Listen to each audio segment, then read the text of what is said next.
ॐ सदाशिवसमारम्भां शङ्कराचार्यमध्यमाम् अस्मदाचार्यपर्यन्तां वन्दे गुरुपरम्पराम् ॐ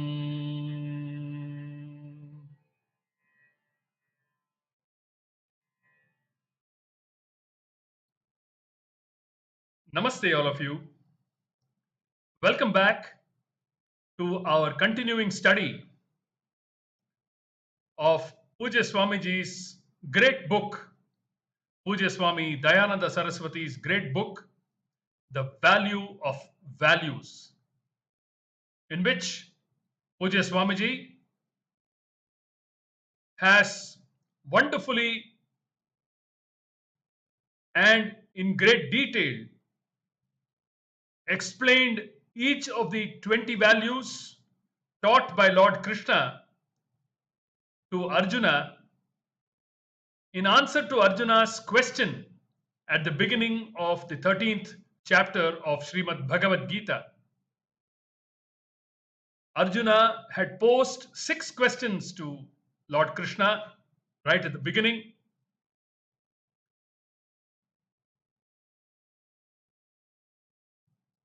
The 6 questions are enlisted in this shloka. Prakritim purusham chaiva kshetra kshetrajnameva cha etad veditumichhami jnanam jneyam cha keshava. These were the 6 questions.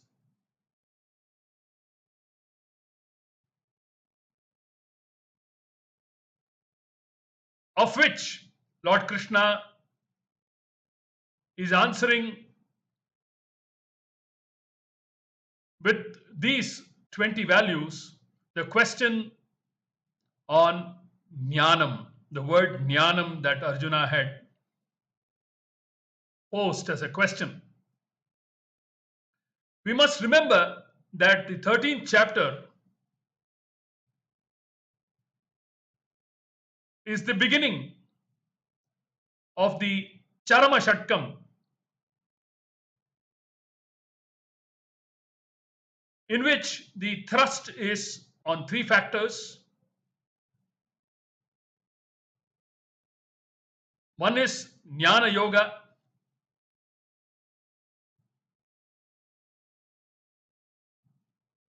the knowledge that comes out of Jnana Yoga, which is Jnanam, and a set of values that serve to provide the environment for the Aikya Jnanam, Jivatma Paramatma Aikya Jnanam to take place. So these are the 3 topics that are dealt with in the Charama Shatkam from chapters 13 to 18. Of these 20 values that we have been studying with Poojya Swamiji's guidance, we have reached the final value, although the final value is the 20th value, which is Tattva Jnanartha Darshanam. For the sake of proper instruction, the values have been swapped. Tattva Jnanartha Darshanam was taken first, and then the value of Adhyatma-Jnana-Nityatvam has been taken.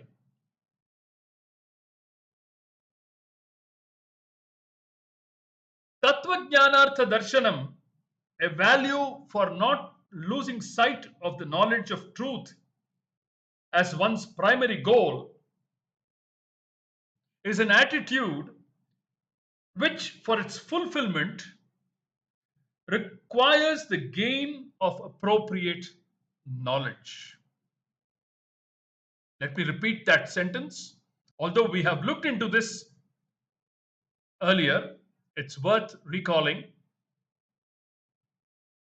Tattva Jnanartha Darshana is a value for not losing sight of the knowledge of truth as one's primary goal.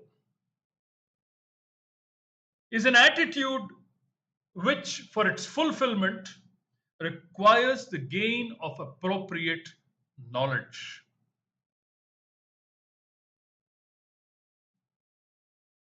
How does one gain this appropriate knowledge? The knowledge of truth, Tattva-Jnana, which is also the same as knowledge of self, Atma-Jnana. How does one gain this knowledge? As we saw earlier, knowledge is not gained by sitting under a Bodhi tree.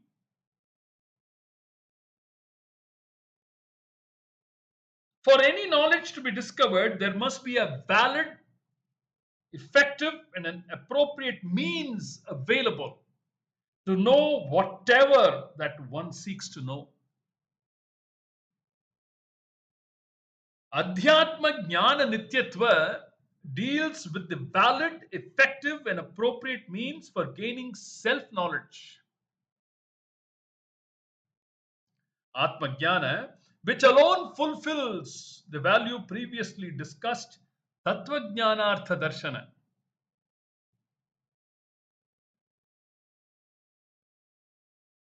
The previous value, Tattva-Jnanartha Darshana, is the value that we hold dear to ourselves so as to not lose sight of the goal, the primary goal of life. Whereas Adhyatma-Jnana-Nityatva is the actual means to gain, to fulfill that aim. It is through Adhyatma-Jnana that we come to understand the Parama Purushartha, which is moksha, which is our own real nature.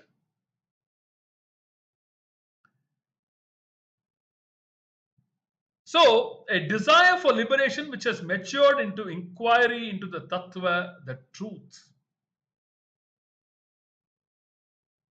is Tattva-Jnanartha Darshana, and for which the vehicle is Adhyatma-Jnana. As we saw, Adhyatma means centered on Atman, self, and Jnana is knowledge. Adhyatma-Jnana is the knowledge for which the subject matter is Atman, oneself, and Nityatva indicates constancy, application, deliberate application, diligence. Adhyatma-Jnana-Nityatva is constancy in knowledge centered on the self. Constancy in knowledge centered on the self. Where can one find the teaching for which the subject matter is oneself? Atman. This is where we left off in the last capsule. Let us pick up the thread here and continue. So, where can one find the teaching for which the subject matter is oneself? Atman. Not in the usual disciplines of learning, such as in mathematics, physics, or chemistry, or in anatomy, physiology, or psychology. Self-knowledge is the subject matter of a tradition of teaching called Upanishad or Vedanta, or any name equivalent to these names. The scriptures at the end of the Vedas, where this teaching is found, are also called by the name of the teaching Upanishad.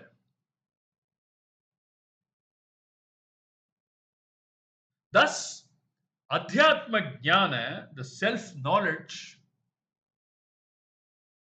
indicates the teaching and the books containing the teaching, whose subject matter is the truth of oneself, of the world, and of the Lord, are the Upanishads. In fact, the very word Upanishad,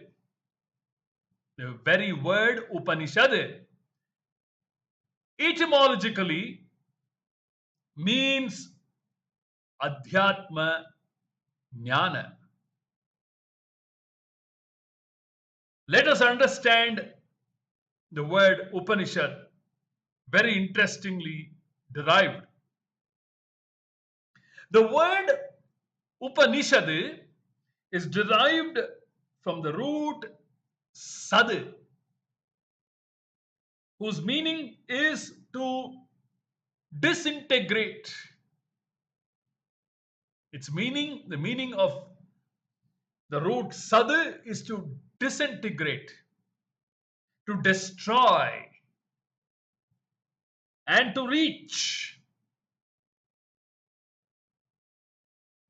The root has two prefixes, Upa and Ni. Upa means near. The self, Atman, is not even the nearest. It is oneself. By the prefix Upa, Atman is implied here.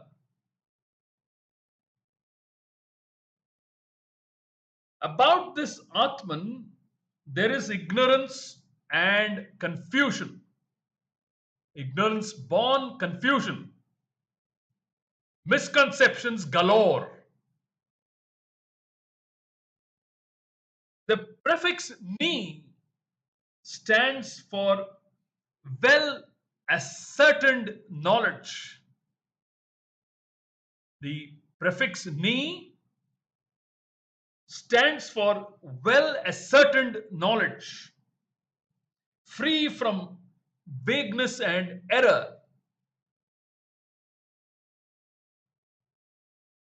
Upa and Ni together refer to Brahma Vidya, knowledge of Atman being Brahman. So Brahma Vidya wears out the whole host of evils, anarthas, that is cause of a life of becoming, called samsara. Brahma Vidya wears out the whole host of evils, anarthas, that is cause of a life of becoming, samsara. Positively put, this knowledge makes one recognize that one is Purnam Brahma. The word Upanishad thus tells what it is and also what does it do. The word Upanishad tells what it is and also what does it do.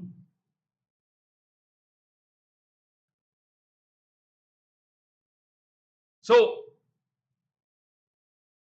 etymologically, the word Upanishad means Adhyatma-Jnana. The word Upanishad means Adhyatma-Jnana. We will pick up this interesting thread of discussion in the next capsule and take our reading and understanding forward. Hari Om.